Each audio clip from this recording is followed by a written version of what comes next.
topic we are going to discuss today is types of reaction and overview.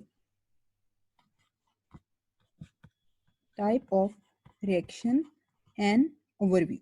So हम लोगों ने जो organic chemistry के अंदर हम ये पढ़ रहे हैं, हम लोगों ने ऑर्गेनिक केमिस्ट्री के अंदर टाइप्स ऑफ रिएक्शन देखने हैं, बट यहाँ पर आपके सिलेबस में मेंशन है कि हमने सिर्फ ओवरव्यू करना है उसका.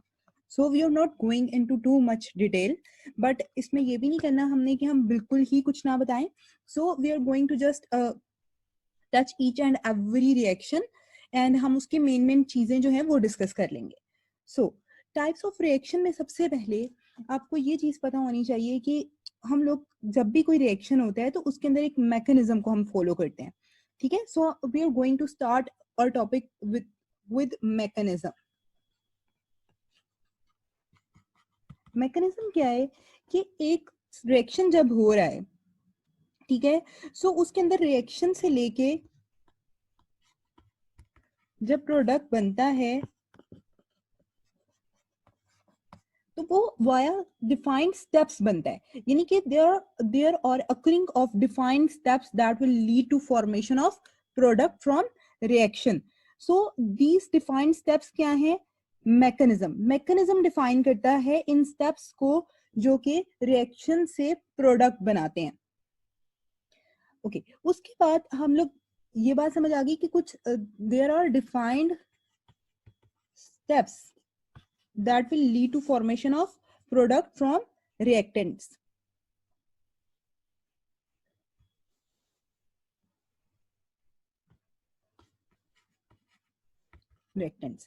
Okay.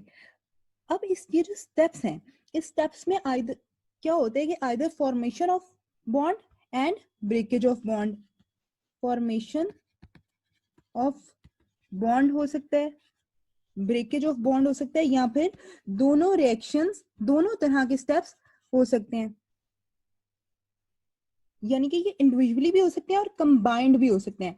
अगर तो बहुत से रिएक्शन एक ही स्टेप एक ही टाइम पे हो रहे हैं, जिस तरह यहाँ से अगर आप कहो कि बॉन्ड ब्रेकेज और बॉन्ड फॉर्मेशन एक ही टाइम पर हो रही है, तो इस तरह के हम लोग स्टेप को कहेंगे कंसर्टेड. ओके, उसके बाद हम लोगों आगे जाने से पहले स्टेप्स ऑफ जो स्टेप्स हो रहे होते हैं रिएक्शन में, उसके अंदर कुछ चीजें आपको पता होनी चाहिए. कि बॉन्ड ब्रेकेज की हमने बात की कि इधर बॉन्ड ब्रेकेज या फिर बॉन्ड फॉर्मेशन. तो ब्रेकेज जो है वो दो तरह की होती है, होमोलिटिक भी हो सकती है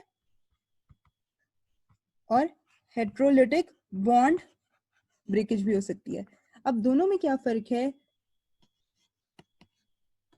कि अगर होमोलिटिक हो रहा है तो फ्री रेडिकल्स बनेंगे, और फ्री रेडिकल्स जब बनेंगे तो इसमें हम लोग हाफ एरो से शो करेंगे.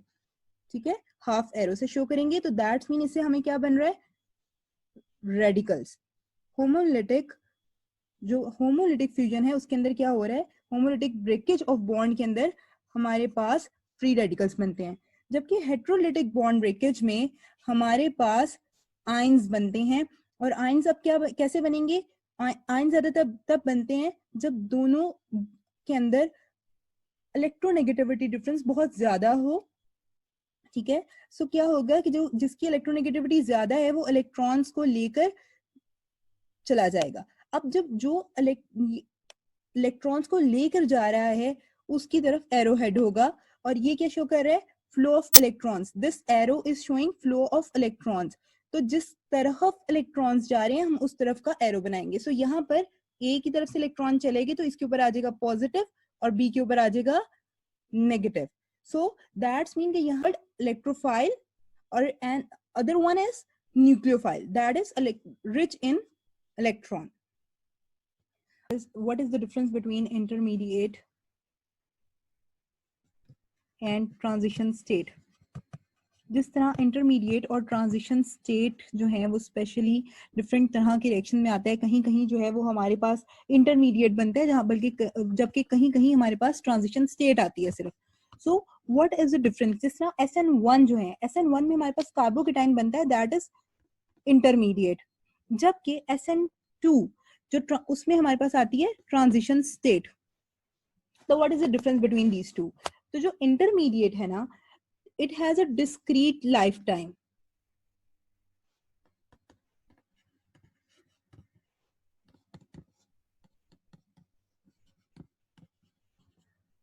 Life time. अब वो कितनी हो सकती है? वो फ्यू नैनोसेकंड से लेकर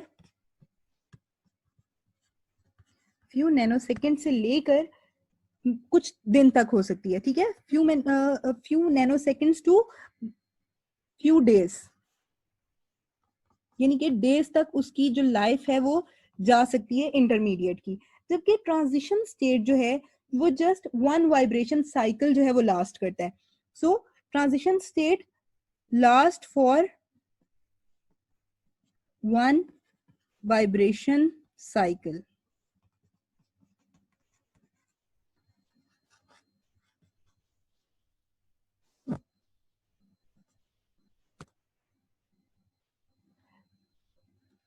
ट्रांजिशन स्टेट जो है ना वो बेसिकली एक स्टेट है जो कि नया मॉलिक्यूल बनने से पहले आती है। ट्रांजिशन स्टेट मैं लिखवा देती हूँ आपको। Transition state is just the state before formation of new molecule.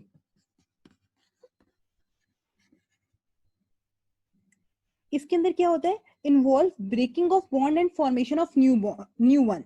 यानी कि बॉन्ड, अब आपने देखा था ना, जिस तरह मैंने आपको दिखाया था कि अगर ये आपका मॉलिक्यूल है तो इसके अंदर एक ही टाइम पर बॉन्ड फॉर्मेशन और बॉन्ड ब्रेकेज हो रही है। सो यानी केमिस्ट्री में जो मेन रिएक्शंस हैं वो 4 तरह के होते हैं। वो कौन से हैं? Addition reaction, elimination reaction, substitution reaction, and rearrangement reaction. These are the 4 main types of reaction that will be that participate in organic chemistry. Okay, अब addition reaction जो होते हैं वो further जो होते हैं कितनी तरह के होते हैं? nucleophilic addition reaction, nucleophilic addition reaction, electrophilic addition reaction, and free radical addition reaction. Then comes elimination reaction. Elimination reaction further 2 तरह के होते हैं, E1 and E2। हम डिटेल बाद में देखते हैं इनकी। ओके, उसके बाद आ जाता है सब्स्टिट्यूशन रिएक्शन। सब्स्टिट्यूशन रिएक्शन जो होते हैं वो फिर 2 तरह से होते हैं, SN1 and SN2। Rearrangement reaction जो होते हैं, रीअरेंजमेंट रिएक्शन को बेसिकली हम लोग डिवाइड कर भी सकते हैं फर्दर और नहीं भी कर सकते। अगर हम फर्दर डिवाइड करना चाहते हैं तो देन हम क्या करेंगे? ऐसे रीअरेंजमेंट रिएक्शन जिसमें कार्बन का स्केलेटन जो है वो चेंज हो जाता है। और सेकंड काइंड क्या है? उसमें रिंग जो है आइदर कॉन्ट्रैक्ट या फिर एक्सपेंड हो जाता है। और expand. So let's start with rearrangement reaction, क्योंकि ये हम लोग अभी रिसेंटली डिस्कस कर रहे थे। सो ये आप लोगों को समझने में ज्यादा आसानी हो जाएगी। सो रीअरेंजमेंट रिएक्शन आप कैसे स्टार्ट करोगे? अगर आप लोगों ने इसको, क्योंकि ये सिंपल ओवरव्यू है तो आप इसको जितना शॉर्ट में बताओ उतना ही बेहतर है। सो रीअरेंजमेंट को आप किस तरह बताओगे? पहले कि रीअरेंजमेंट रिएक्शन जो होते हैं वो 2 तरह के होते हैं। एक में कार्बन स्केलेटन चेंज आ जाता है, और सेकंड क्या उसके अंदर होता है? रिंग कंट्रैक्शन, या आप इसको 3 टाइप्स में कर दो, और रिंग एक्सपेंशन।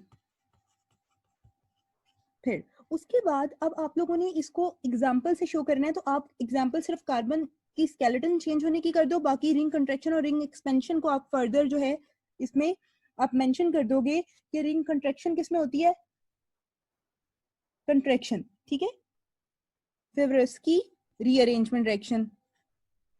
सो इसको मैं फर्दर डिटेल में नहीं बताऊंगी क्योंकि हम बहुत डिटेल में इसको बता चुके हैं। और अगर आप पेपर में भी सिर्फ इस तरह इसको लिख देते हो, रिंग कंट्रैक्शन के नीचे लिख देते हो कि फेवरेस्की रीअरेंजमेंट रिएक्शन में ही होता है रिंग कंट्रैक्शन, तो that will be more than enough, क्योंकि आपने इसको डिटेल में नहीं बताना, सिंपल एक ओवरव्यू लेना है। और फेवरेस्की रीअरेंजमेंट रिएक्शन बताते खुद ही काफी लेंथी है। ओके, उसके बाद रिंग एक्सपेंशन में क्या? पीना कोल, पीना कोलोन रीअरेंजमेंट रिएक्शन। सेम इसी तरह आपको इसमें भी दोबारा पिनाकोलोन रीअरेंजमेंट को प्रॉपर शो करने की जरूरत नहीं है, that will be more than enough कि आप इस तरह मेंशन कर दो। उसके बाद कार्बन स्केलेटन चेंज, क्योंकि ये छोटा सा है इसको आप लिख सकते हो, तो अब आप इसकी एग्जांपल देते हुए इसको लिखोगे। होता क्या है कि यहाँ पर एक एग्जांपल है, ठीक है, H और इस साइड पर अटैच है R एंड H, ठीक है, और यहाँ पर क्या है कार्बोकेटाइन, दिस इज कार्बोकेटाइन। अब कार्बन स्केलेटन चेंज कब होगा कि यहाँ से माइग्रेट कर जाएगा, एक ग्रुप माइग्रेट करके इस कार्बोकेटाइन पर शिफ्ट कर जाएगा ताकि कार्बोकेटाइन शिफ्ट हो सके। कैसे? अब आपको पता है कि अल्काइल और हाइड्रोजन में हाइड्रोजन जो है वो शिफ्ट करेगा, बेसिकली हाइड्रोजन, ये हाइड्राइड आयन जो है, यहाँ से ये हाइड्राइड आयन शिफ्ट कर जाएगा इस कार्बन पर, और as a result of this shifting जो कार्बोकेटाइन का पॉजिटिव चार्ज है वो शिफ्ट कर जाएगा इस कार्बन पर। ये शिफ्टिंग के पीछे ड्राइविंग फोर्स क्या है? स्टेबिलिटी। स्टेबिलिटी कैसे? अब पहले आप देखो, पहले ये जो कार्बोकेटाइन था दैट वाज प्राइमरी कार्बोकेटाइन। अब जो कार्बोकेटाइन बना है वो क्या बना है? ये देखो, अभी it is still attached with this R and this carbon, so it is still attached with 3 carbon, तो ये क्या होगा? Tertiary carbocation. सो कार्बोकेटाइन जो है वो प्राइमरी कार्बोकेटाइन से कन्वर्ट हो गया टर्शरी कार्बोकेटाइन में as a result of migration of hydride ion, ठीक है। तो यहां पर क्या हुआ है? अब आप देखो, ये पहले स्ट्रक्चर को और नेक्स्ट स्ट्रक्चर को मैं दोबारा बना देती हूँ। पहला स्ट्रक्चर हमारे पास क्या था? कार्बन का जो पहला स्केलेटन था वो ये था, R एंड R। अब क्या हो गया? C R H R, ठीक है। अब आप देख सकते हो कि कार्बन का स्केलेटन जो है वो किस टोटली चेंज हो गया है। So this change in carbon skeleton is shown by this example, or that will be more than enough about rearrangement reactions. उसके बाद we will move on to the addition reaction.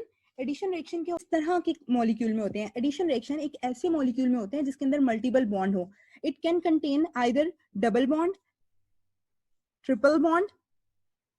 अच्छा, अब ये क्या यहाँ पर C यानी कि किसमें हो रहा है? अल्काइंस में और अल्कीन्स में।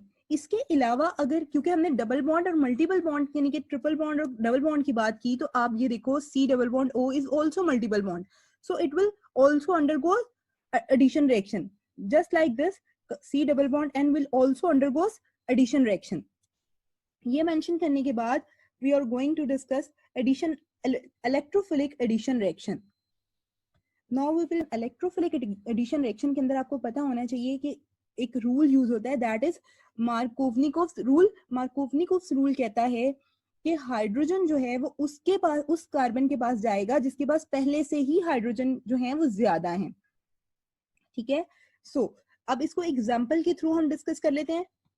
C double bond C, it is attached with R and H।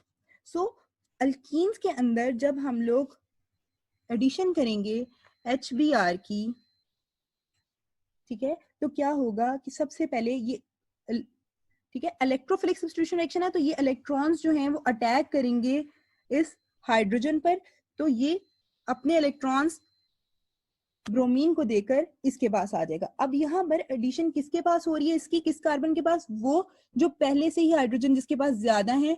सो कुछ आपके पास इस तरह का स्ट्रक्चर आ जाएगा। अब यहाँ पर डबल बॉन्ड नहीं होगा क्योंकि डबल बॉन्ड के इलेक्ट्रॉन्स जो हैं वो हाइड्रोजन के पास चले गए, ठीक है।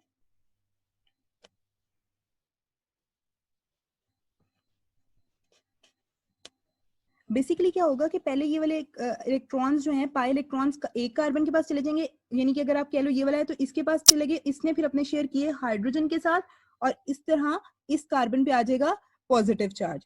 ओके, सो अब क्या होगा, लेकिन आपने इसको शो इस तरह करना है, डायरेक्ट शो करना है, यानी कि, ठीक है। अच्छा, अब यहाँ पर पॉजिटिव चार्ज, अब आपके सामने है ये स्ट्रक्चर, तो आप देख लो कि क्या हुआ कि जब कार्बोकेटाइन ये कार्बन बना जिसके पास हाइड्रोजन की अमाउंट, नंबर ऑफ हाइड्रोजन कम थे या थे ही नहीं, तो जो कार्बोकेटाइन बनेगा that will be more stable.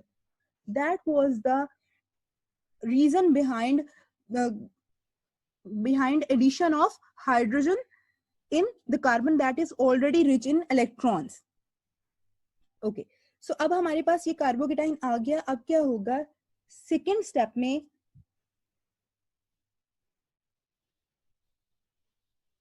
Second step में अब क्या होगा, जो Br नेगेटिव फर्स्ट स्टेप में बना था वो अटैक करेगा इस कार्बोकेटाइन पर और हमारे पास बन जाएगा फाइनल प्रोडक्ट.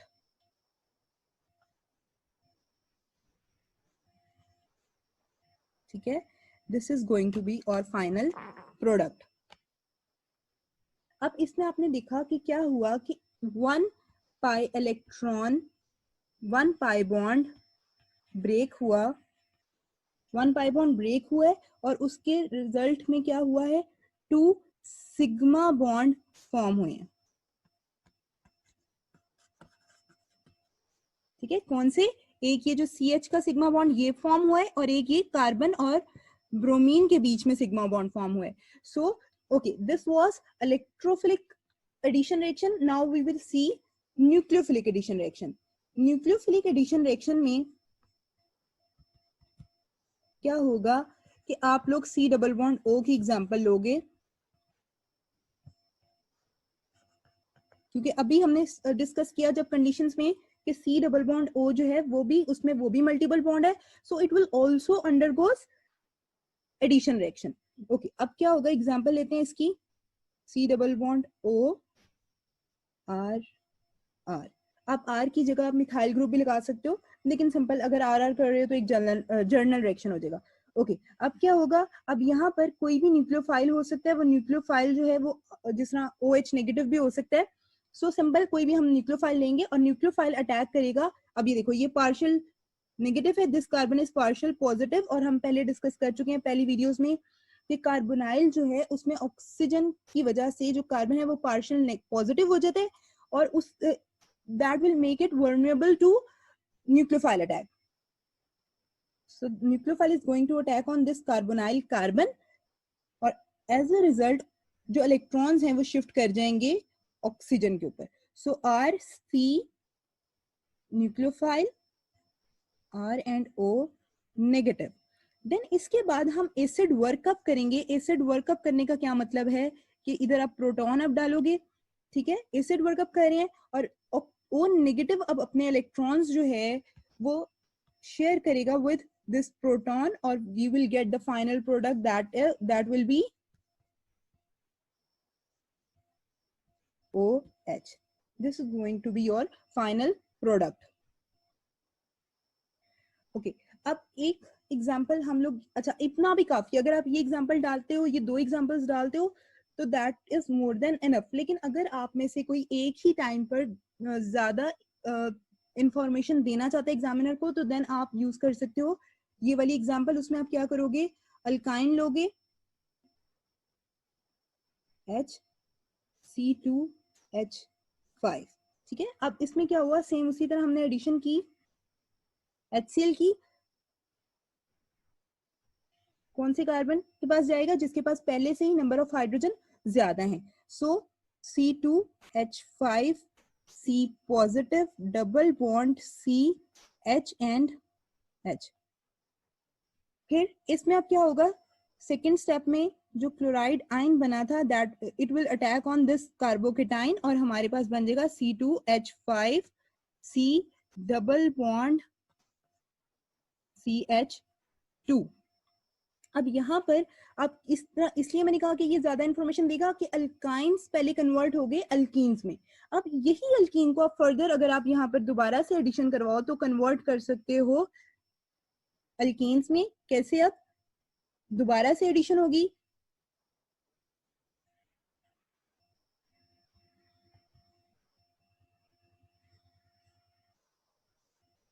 ठीक है, हाइड्रोजन किसके पास चला जाएगा. अब मैं फाइनल प्रोडक्ट बना रही हूँ क्योंकि हमें आपको समझा दे चुकी हूँ कि क्या होता है यहाँ पर. ठीक है, CCl Cl CH3. So this will be your final product. Okay, now we will see free radical addition reaction.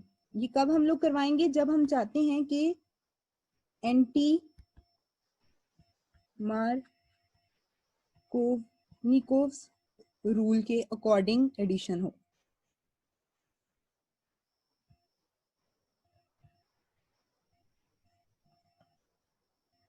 अब सिंपल इसमें क्या है कि हाइड्रोजन किसके पास जाएगा? हम चाहते हैं कि हाइड्रोजन जाए उस कार्बन के पास जिसके पास पहले से नंबर ऑफ हाइड्रोजन ज्यादा नहीं है। सो इसको आप कैसे करवाएंगे? फ्री रेडिकल एडिशन रिएक्शन जो है सिंपल 3 स्टेप्स पे कंसिस्ट करता है।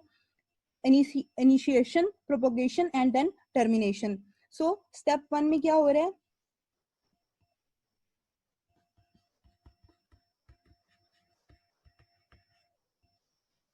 फ्री रेडिकल्स की फॉर्मेशन होगी in the presence of heat और सनलाइट।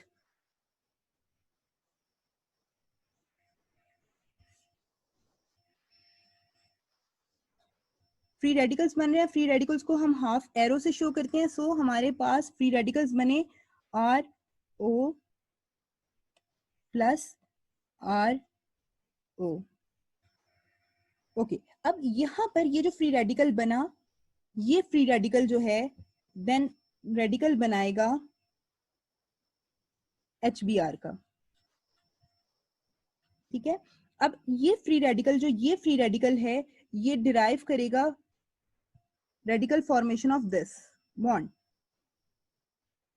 तो हमारे पास क्या बना? ROH plus BR free radical, BR का फ्री रेडिकल। अब यहां पर इन एरोस ने क्या शो किया? Let me change the colour. कि एक फ्री रेडिकल आ रहा है इधर से, ठीक है, एक फ्री रेडिकल आ रहा है यहां से और एक फ्री रेडिकल आ रहा है हाइड्रोजन अपने साथ लेकर। तो एक हाइड्रोजन का फ्री रेडिकल और एक ऑक्सीजन का फ्री रेडिकल आपस में मिलकर बॉन्ड फॉर्मेशन कर देंगे। ठीक है, उसके बाद चला जाता है। अब यहाँ पर ये जो फ्री रेडिकल बना, ये फर्दर इन्वॉल्व होगा प्रोपोगेशन में। सो सेकेंड स्टेप क्या है? प्रोपागेशन। किसके अंदर हम करते हैं HBr की एडिशन? अल्कीन में कर रहे हैं अगर तो सो R R R and H plus Br का ब्रोमीन का फ्री रेडिकल। अब यहां पर आपने याद रखना है कि फ्री रेडिकल, इसका जब फ्री रेडिकल बनेगा, इस फ्री रेडिकल की वजह से, फ्री रेडिकल्स क्या होते हैं? फ्री रेडिकल्स दूसरे फ्री रेडिकल्स बनाते हैं। अच्छा, अब यहां पर क्या होगा? यानी कि फोर्स करते हैं फर्दर फ्री रेडिकल्स की फॉर्मेशन को। अब यहां पर होगा क्या कि ये जो फ्री रेडिकल बना है, दिस फ्री रेडिकल, ये फ्री रेडिकल इस आइदर अब इस कार्बन का फ्री रेडिकल बनाएगा या इस कार्बन का फ्री रेडिकल बनाएगा। अब क्वेश्चन अराइजेस कि कौन सा फ्री रेडिकल बनता है? फ्री रेडिकल हमेशा उस कार्बन पे बनेगा जिसके ऊपर सब्स्टिट्यूशन ज्यादा है, यानी कि जिसके पास R ग्रुप्स ज्यादा हैं। सो अब यहां पर क्या होगा कि CR सो इसका फ्री रेडिकल बना क्योंकि इसके पास R ज्यादा है, तो यानी कि ब्रोमीन चला जाएगा इस कार्बन के पास।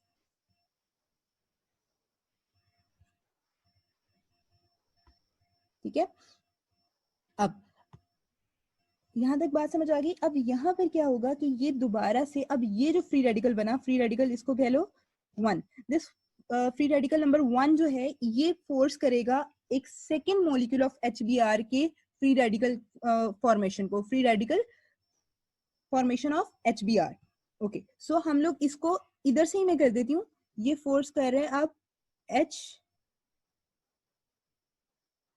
के मॉलिक्यूल की फर्दर फ्री रेडिकल फॉर्मेशन को। अब यहां से क्या है? इस ये H का और यहां से ये वाला फ्री रेडिकल मिलकर हमारा प्रोडक्ट बना देंगे। तो वो क्या होगा?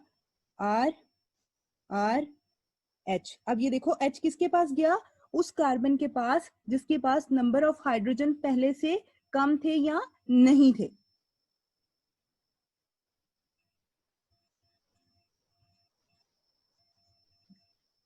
सो दैट्स व्हाई यहाँ पर कौन सा रूल अप्लाई हुआ है, anti Markovnikov's rule.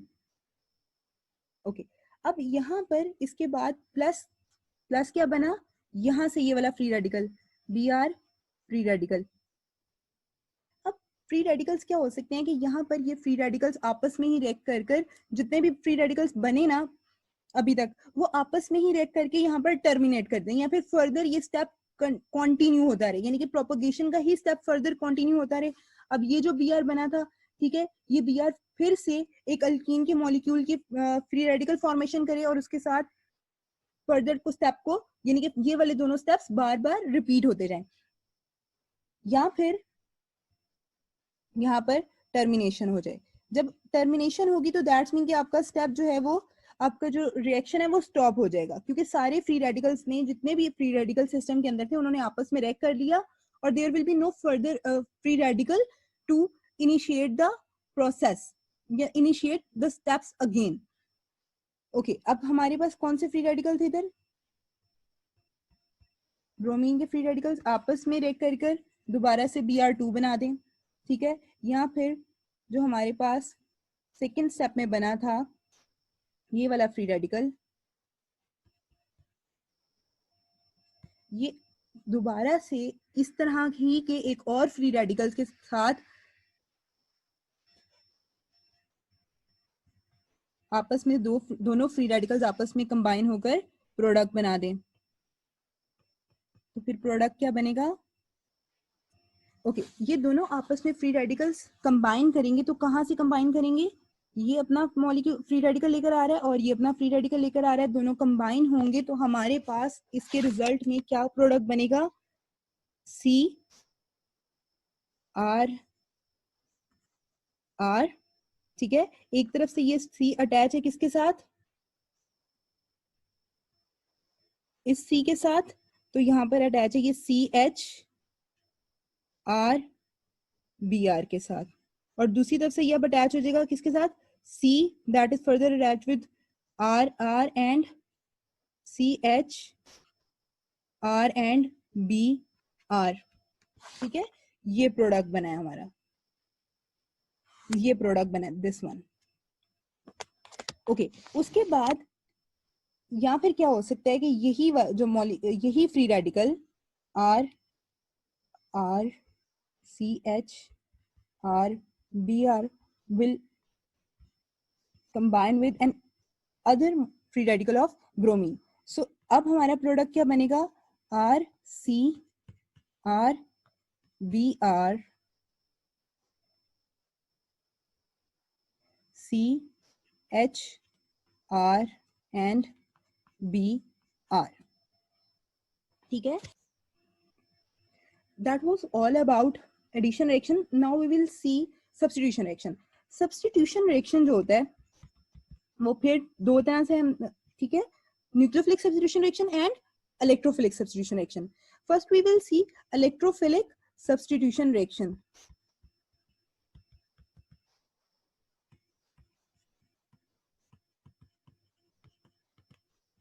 Electrophilic substitution reaction, ये सिंपल सब्स्टिट्यूशन रिएक्शन पहले देख लेते हैं। सब्स्टिट्यूशन रिएक्शन में क्या होता है कि दो मॉलिक्यूल्स, ठीक है, दो मॉलिक्यूल्स आपस में रिएक्ट करते हैं और एक मॉलिक्यूल का ग्रुप दूसरे मॉलिक्यूल के ग्रुप के साथ डिस्प्लेस हो जाता है। सो यहाँ पर क्या होगा, आप कह लो कि आपका प्रोडक्ट कुछ इस तरह का होगा, यानी कि दोनों ने आपस में डिस्प्लेस कर दिया। दिस वाज, अगर ये आपका ऐसे था, ठीक है, तो यहाँ पर क्या हो गया, आपस में दोनों ने एक दूसरे के साथ डिस्प्लेसमेंट कर ली ग्रुप्स ने, दो मॉलिक्यूल्स के। ओके, अब इलेक्ट्रोफिलिक सब्स्टिट्यूशन रिएक्शन जो है हम वो देखते हैं। तो इलेक्ट्रोफिलिक सब्स्टिट्यूशन रिएक्शन फर्दर क्या है, डिवाइड होते हैं। अगर हम एलिफेटिक के अंदर देख रहे हैं, एलिफेटिक और एरोमेटिक कंपाउंड्स में, एलिफेटिक के अंदर क्या है, फर्दर डिवाइड है ये SE1 में और SE2 में। एरोमेटिक के अंदर इसकी फर्दर टाइप्स नहीं है, एलिफेटिक के अंदर इसकी 2 टाइप्स हैं, SE1 एंड SE2। SE1 क्या है, 2 स्टेप्स है, 2 स्टेप मैकेनिज्म है। SE2 क्या है, 1 स्टेप मैकेनिज्म। SE1 को SE1 इसलिए कहते हैं क्योंकि ये यूनिमोलिक्यूलर है। इसके जो स्टेप डिटर्मिनिंग है, रेट डिटर्मिनेशन स्टेप है, उसके अंदर जो मॉलिक्यूल इन्वॉल्व है वो एक ही मॉलिक्यूल है। और जो SE2 है वो बाय मॉलिक्यूलर है, रिएक्शन है। इसके जो रेट डिटर्मिनिंग स्टेप है उसके अंदर 2 मॉलिक्यूल्स इन्वॉल्व हैं। So let's see SE1। सबसे पहले SE1 देख लेते हैं। SE1 में क्या होगा कि लेट्स से कि जर्नल देखते हैं, RX ये स्लो है, 2 स्टेप्स रिएक्शन है, ठीक है। फर्स्ट स्टेप क्या होता है, स्लो होता है। सो स्लो स्टेप के अंदर rate determination, slow step is rate determination step. So इसके अंदर कितने मॉलिक्यूल्स इन्वॉल्व है, सिर्फ एक ही मॉलिक्यूल इन्वॉल्व है। तो सो इसका जो रेट ऑफ रिएक्शन है वो डिपेंड कर रहा है एक मॉलिक्यूल पे, that's why it is unimolecular. Okay, अब यहाँ पर सबसे पहले क्या होगा, ये यहाँ पर ये एक्स जो है आपको आपके हेलोजन को नहीं शो कर रहा। अगर आप कंफ्यूज ना हो तो इसकी वजह से मैं यहाँ पर कि इसकी जगह इसको मैं लेट्स से इसको मैं कह देती हूँ Z, ठीक है। ओके, अब यहाँ पर क्या होगा, R जो है वो मोर इलेक्ट्रोनेगेटिव है, ये इलेक्ट्रॉन स्नैच करेगा इससे और यहाँ पर हो जाएगी ionisation, R negative plus Z positive. फिर उसके बाद सब्स्टिट्यूट जिस इलेक्ट्रोफाइल से हो रहा है, यानी कि यहाँ पर जो चीज सब्स्टिट्यूट हो रही है वो क्या थी, Z पॉजिटिव। अब second step, this was step 1। Second step में क्या होगा कि ये जो पहले हमारे पास R नेगेटिव बना, इसके ऊपर आकर हम अटैक करेगा हमारा इलेक्ट्रोफाइल। यानी कि कौन सा इलेक्ट्रोफाइल, अब है तो ये भी Z पॉजिटिव भी इलेक्ट्रोफाइल है, लेकिन अब यहाँ पर कौन सा इलेक्ट्रोफाइल आकर अटैक करे, जो स्ट्रॉन्ग इलेक्ट्रोफाइल है। सो E पॉजिटिव आएगा, E पॉजिटिव को आप Y पॉजिटिव से भी शो कर सकते हो। अब ये आएगा और ये R नेगेटिव इसके साथ अपने इलेक्ट्रॉन शेयर करेगा और हमारे पास एज अ रिजल्ट बन जाएगा RE। अब ये E पॉजिटिव जो है, ये E पॉजिटिव भी तो किसी चीज की आयनाइजेशन से बना। तो लेट्स से कि इस ये न्यूक्लियोफाइल और इलेक्ट्रोफाइल, यहाँ पर इसके रिजल्ट में हमारे पास इलेक्ट्रोफाइल बना, इसकी आयनाइजेशन के रिजल्ट में। सो इसके आयनाइजेशन के रिजल्ट में जब इलेक्ट्रोफाइल बना तो हमारे पास यहाँ पर क्या बना, न्यूक्लियोफाइल। वो न्यूक्लियोफाइल इस Z पॉजिटिव के साथ अपने इलेक्ट्रॉन शेयर करेगा तो हमारे पास बन जाएगा ये साइड प्रोडक्ट। सो क्या हुआ, एक तरफ हमारा ये मॉलिक्यूल है, this is one molecule and this is our one molecule and this is our second molecule. तो अब आप देखो दोनों ने एक दूसरे के साथ जो ग्रुप्स हैं उनको मतलब एक्सचेंज कर लिया है। सो डिस्प्लेसमेंट हो गई है ग्रुप्स की, ग्रुप किसका, ग्रुप ऑफ एटम्स की। Okay, this was SE1। Now we will see what is SE2। SE2 क्या मैंने बताया अभी आपको कि this is one step mechanism, ठीक है। One step mechanism, one step mechanism में क्या मतलब है कि एक ही टाइम पर बॉन्ड फॉर्मेशन और एक ही टाइम पर बॉन्ड ब्रेकेज होगी।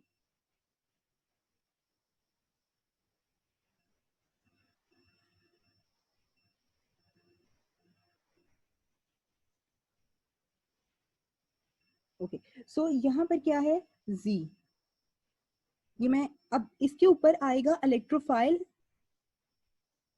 इलेक्ट्रोफाइल आ रहा है, ठीक है। अब यहाँ पर क्या होगा कि ये कार्बन यहाँ से ये वाला बॉन्ड फॉर्म होगा, न्यू बॉन्ड फॉर्मेशन होगी और ये जो बॉन्ड है ये ब्रेक होगा। सो आप इसको किस तरह से शो कर सकते हो, ये वाला बॉन्ड यहाँ पर, ओके ये जो डॉटेड लाइन है ये डॉट और वेज स्ट्रक्चर का है, लेकिन अब यहाँ पर इस डॉटेड का क्या मतलब है कि ये बॉन्ड ब्रेक हो रहा है और एक ही टाइम पर ये बॉन्ड फॉर्म हो रहा है। सो बॉन्ड फॉर्मेशन और बॉन्ड ब्रेकेज अगर एक ही टाइम पे हो रहा है तो इस तरह की रिएक्शन को क्या कहते हैं, कंसर्टेड। हमने पहले ही अभी स्टार्ट में देख लिया। सो यहाँ पर बॉन्ड फॉर्मेशन और बॉन्ड ब्रेकेज एक ही टाइम पे हो रही है, तो एट द एंड हमारे पास प्रोडक्ट क्या बनेगा,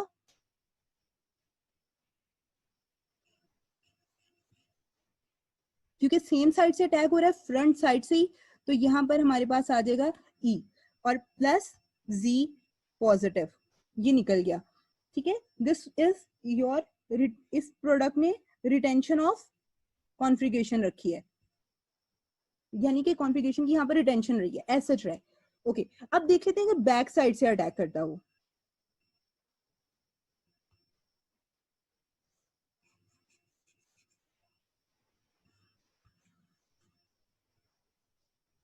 E पॉजिटिव अब बैक साइड से है, ठीक है। जब बैक साइड से है तो फिर एज अ रिजल्ट क्या होगा हमारे पास प्रोडक्ट, यहाँ पर आप इन्वर्जन प्रोडक्ट बन रहा है, ठीक है।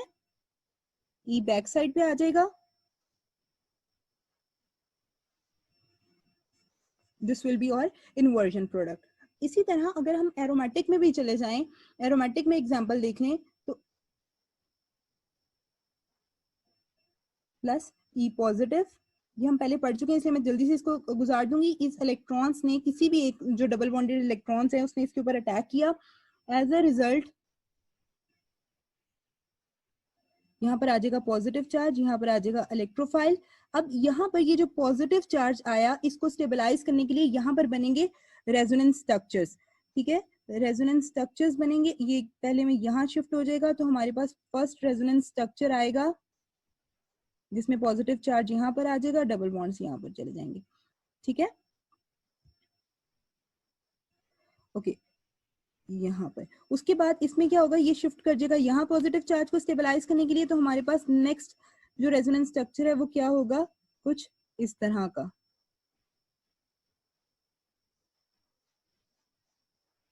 हियर, अच्छा ये एक था, ये हम लोगों ने यानी कि रेजोनेंस स्ट्रक्चर्स हैं यहाँ पर बनाने हैं। उसके बाद लास्ट स्टेप में क्या होता है, डीप्रोटोनेशन। अब डीप्रोटोनेशन क्या होती है, आप इनमें से किसी भी रेजोनेंस स्ट्रक्चर्स में से एक में कर लो। अगर यहाँ पर ये हाइड्रोजन है, हाइड्रोजन की यहाँ से डीप्रोटोनेशन हो जाएगी सेकंड स्टेप में। जब यहाँ पर डीप्रोटोनेशन हो जाएगी तो नेगेटिव चार्ज यहाँ आ जाएगा, यहाँ पहले ही पॉजिटिव चार्ज है और दोनों नेगेटिव पॉजिटिव आपस में यहाँ पर कर लेंगे बॉन्ड फॉर्मेशन। सो आपका प्रोडक्ट फाइनल क्या होगा, this will be your final product.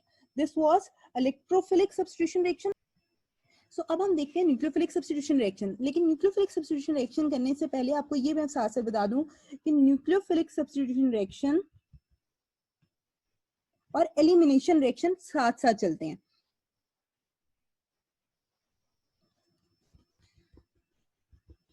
साथ साथ चलने का मतलब ये है कि अगर कहीं पर आपको है, अगर कहीं पर न्यूक्लियोफिलिक सब्स्टिट्यूशन रिएक्शन हो रहा है तो वहां पर साथ एलिमिनेशन प्रोडक्ट भी बनेगा।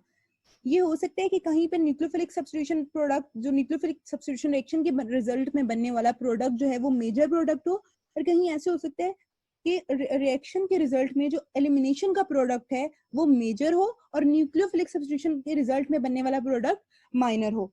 सो हमें अब कैसे पता चलेगा कि कहाँ पर न्यूक्लियोफिलिक का प्रोडक्ट मेजर है और कहाँ पर एलिमिनेशन का प्रोडक्ट मेजर है। ओके, अब ये देखने के लिए मैं आपको एक चार्ट बनवा देती हूँ। सबस्ट्रेट अगर तो पोलर प्रोटिक सॉल्वेंट है या ए पोलर ए प्रोटिक सॉल्वेंट है,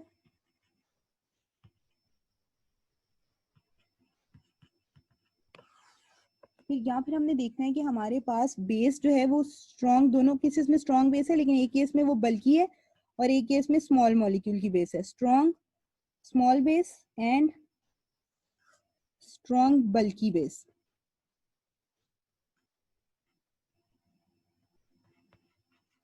स्ट्रॉन्ग बल्की बेस जो है वो ये जिस तरह के positive O negative, this is bulky base. Small base आपको पता ही है, NaOH हो गया, ठीक है, मेथनॉल हो गया, एथेनॉल हो गया। NaOH हो रहा है तो उसके साथ हमें OH नेगेटिव मिल जाएगा। अगर एथेनॉल है तो फिर OCH3 आ जाएगा। अगर एथेनॉल है तो OC2H5 आ जाएगा, ठीक है। पोलर प्रोटिक सॉल्वेंट आपको पता ही है कैसे होते हैं। पोलर प्रोटिक सॉल्वेंट्स में जिस तरह फॉर एग्जांपल वाटर है, मेथनॉल है, एथेनॉल है। A polar aprotic solvent में DMF, ठीक है, acetone, these are polar aprotic solvents. ये आप मेंशन कर लो, फिर उसके बाद मैं इसको इरेज कर दूंगी क्योंकि यहाँ पर मुझे जगह चाहिए, ठीक है।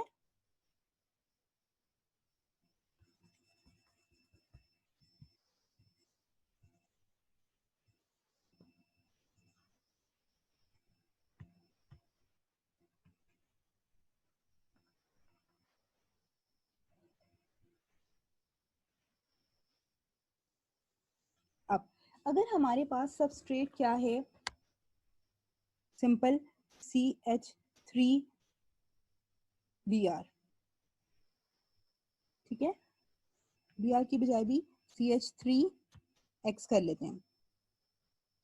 ये हमारे पास क्या है, X यहाँ पर लीविंग ग्रुप है, ठीक है। सो अगर हमारे पास CH3X है तो फिर यहाँ पर हमारे पास प्रोडक्ट क्या बनेगा, हर कंडीशन में, चाहे वो पोलर प्रोटिक की है, चाहे उसमें पोलर प्रोटिक सॉल्वेंट है, चाहे पोलर एप्रोटिक सॉल्वेंट यूज कर रहे हैं, या हम स्ट्रॉन्ग बेस यूज कर रहे हैं, स्मॉल या बल्की बेस यूज कर रहे हैं, it is always going to be, जो हम प्रोडक्ट ऑब्टेन होगा वो SN2 के रिजल्ट में होगा। वजह क्या है, क्योंकि अल्कीन के लिए 2 कार्बन होने चाहिए और यहाँ पर सिर्फ और सिर्फ 1 कार्बन बचेगा। जब यहाँ से ये लीविंग ग्रुप चला जाएगा तो पीछे तो सिर्फ 1 कार्बन बचा, तो अल्कीन्स तो पॉसिबल नहीं है। एलिमिनेशन के रिजल्ट में हमारे पास अल्कीन्स बन रहे होते हैं, ठीक है। So it is always going to be SN2।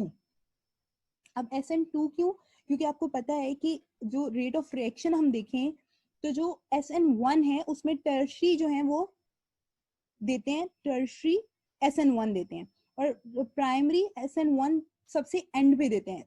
Rate of order होता है ना कि सबसे रिएक्शन जो है वो रेडिली कौन सा देगा, तो SN2 जब इस तरह का मॉलिक्यूल हो तो SN2 रेडिली देते हैं।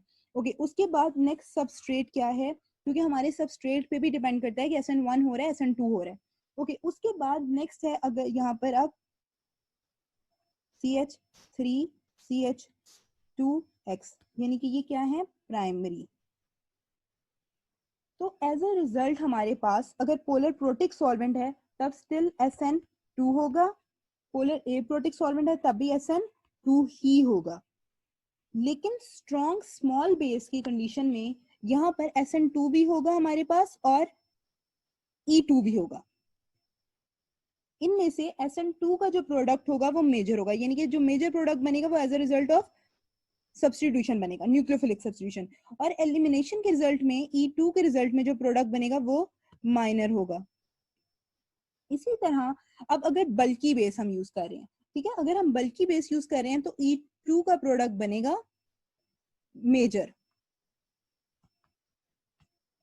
बल्की बेस की केस में जो मेजर प्रोडक्ट है वो E2 के रिजल्ट में बनेगा और माइनर जो प्रोडक्ट है वो SN2 के रिजल्ट में बनेगा। उसके बाद सेकेंडरी देख लेते हैं, ठीक है। अब आपको पता है कि टर्शरी और सेकेंडरी ज्यादा क्या सबस्ट्रेट क्या देते हैं, SN1। सो अब आपने जहन में ये चीज रखनी है, तो अब हम देख लेते हैं हमारा सेकेंडरी, ठीक है। मैंने हाइड्रोजन पूरे नहीं किए हैं, सिंपल कुछ सेकेंडरी का स्ट्रक्चर इस तरह होगा। हमारे पास सबस्ट्रेट क्या है, सेकेंडरी नेचर है, तो यहाँ पर SN1 होगा मेजर, लेकिन अलोंग विद दैट हमें माइनर प्रोडक्ट में क्या मिल रहा होगा, E1 के रिजल्ट में। माइनर प्रोडक्ट के रिजल्ट में क्या किसके रिजल्ट में मिल रहा होगा, E1 एलिमिनेशन के रिजल्ट में। ओके, उसके बाद पोलर प्रोटिक सॉल्वेंट के केस में। लेकिन अगर हमारे पास पोलर एप्रोटिक सॉल्वेंट हम ले रहे हैं, पोलर एप्रोटिक सॉल्वेंट, और हमारे पास सबस्ट्रेट क्या है, सेम सेकेंडरी, तो यहाँ पर हमारे पास बनेगा product as a result of SN2, ठीक है। ओके,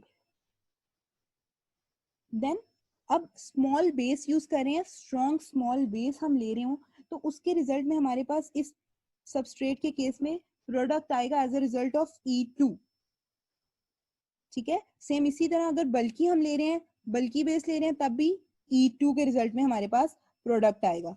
लास्ट सबस्ट्रेट कैसा है, टर्शरी सबस्ट्रेट है, CCNC that is attached with leaving group. This is tertiary nature substrate. Okay, अब पोलर प्रोटिक के रिजल्ट में हमारे पास क्या आएगा, SN1 plus E1। Again E1 जो है वो माइनर प्रोडक्ट देगा, SN1 क्या है, मेजर प्रोडक्ट देगा। ओके, उसके बाद पोलर एप्रोटिक सॉल्वेंट के केस में सेम उसी तरह SN1 प्लस E1। E1 जो है यहाँ पर फिर माइनर होगा, SN1 के रिजल्ट में बनने वाला प्रोडक्ट मेजर प्रोडक्ट होगा। स्ट्रॉन्ग स्मॉल बेस हम ले रहे हो तो फिर हमारे पास प्रोडक्ट आएगा E2 के रिजल्ट में, ठीक है। और बल्कि स्ट्रॉन्ग बेस ले रहे हो तब भी हमारे पास प्रोडक्ट आएगा as a result of E2, ठीक है। अब यानी कि आपने जब भी आपके पास कुछ इस तरह से आपको लगता है कि यहाँ पर सब्स्टिट्यूशन होगी, एलिमिनेशन होगी, तो वो देखने के लिए आपने इस चार्ट को जहन में ले आना है। लेट्स से कि आपके पास प्राइमरी सबस्ट्रेट दिया हुआ है, दिस इज योर सबस्ट्रेट, और आपको मैं कहती हूँ कि आपको कंडीशन में पोलर प्रोटिक सॉल्वेंट है, पोलर प्रोटिक सॉल्वेंट है, तब आपके पास क्या हो रहा है, SN2 as a major product बन रहा है। अगर आप जब कभी ऐसा हो कि आप कंफ्यूज हो रहे हो तो आपको लेकिन मेजर याद है, आपको ये याद नहीं आ रहा माइनर बनता है या नहीं बनता, तो you can leave the minor product, आप माइनर प्रोडक्ट मत बनाओ, सिर्फ मेजर प्रोडक्ट बना दो, तो वो भी आपका मोर देन इनफ होगा। ठीक है, ये चीज ध्यान में रखने के बाद अब हम मैकेनिज्म देख लेते हैं